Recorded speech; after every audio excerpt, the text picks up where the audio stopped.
सभी बच्चों को मेरा नमस्कार। आशा है सभी आप लोग घर पर स्वस्थ होंगे, व्यस्त होंगे। आज रविवार के दिन अवकाश का दिन है और फिर भी जैसा कि मेरा स्वभाव है कि मैं कुछ किताब पढ़े बिना, कुछ कार्य करे बिना रह नहीं पाता हूँ।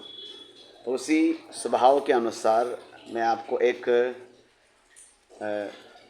हिंदी व्याकरण का एक भाग पढ़ाना चाहता हूँ, जिसका आज शीर्षक रहेगा बिंब विधान। अब ये बिंब विधान क्या है?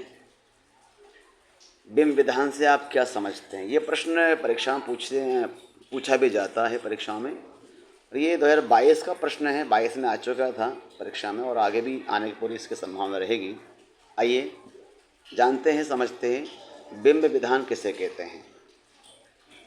बिंब शब्द अंग्रेजी के इमेज का हिंदी रूपांतरण है।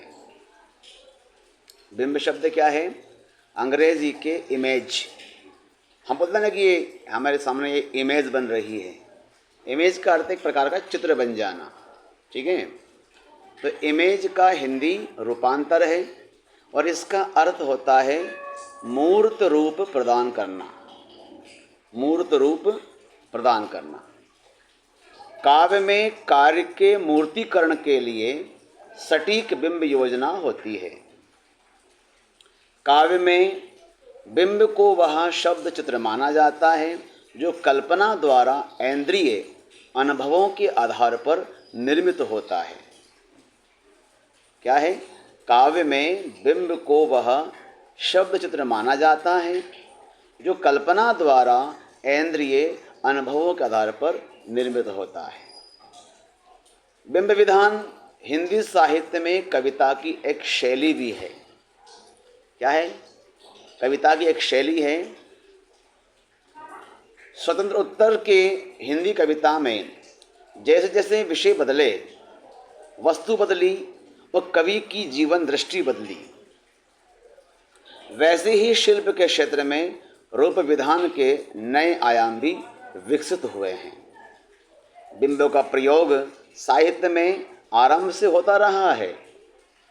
प्रतीकों के विपरीत बिंब इंद्रिय संवेद होते हैं, अर्थात उनकी अनुभूति किसी न किसी इंद्रिय से जुड़ी रहती है। अब ये इंद्रिय क्या होती है?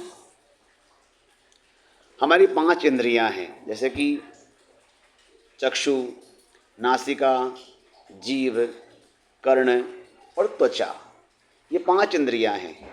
जब हम अनेक चीज़ों का जिनसे हम अनुभव करते हैं, जो हमने आँखों में देखा, हमने जो नाक से सूंघा, जो कान से हमने सुना, जो हमने जीभ से स्वाद लिया, जो हमने महसूस किया स्पर्श इंद्रिय से, उन चीज़ों को हम लिख देते हैं। तो ये इंद्रिय विधान है।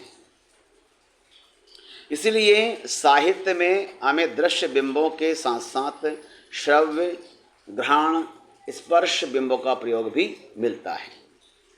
विश्व के परिवेश से रचनाकार कुछ दृश्य, कुछ ध्वनियाँ, कुछ स्थितियाँ उठाता है और अपनी कल्पना, संवेदना, विचार तथा भावना के योग से उन्हें तराश कर बिंब का रूप देता है।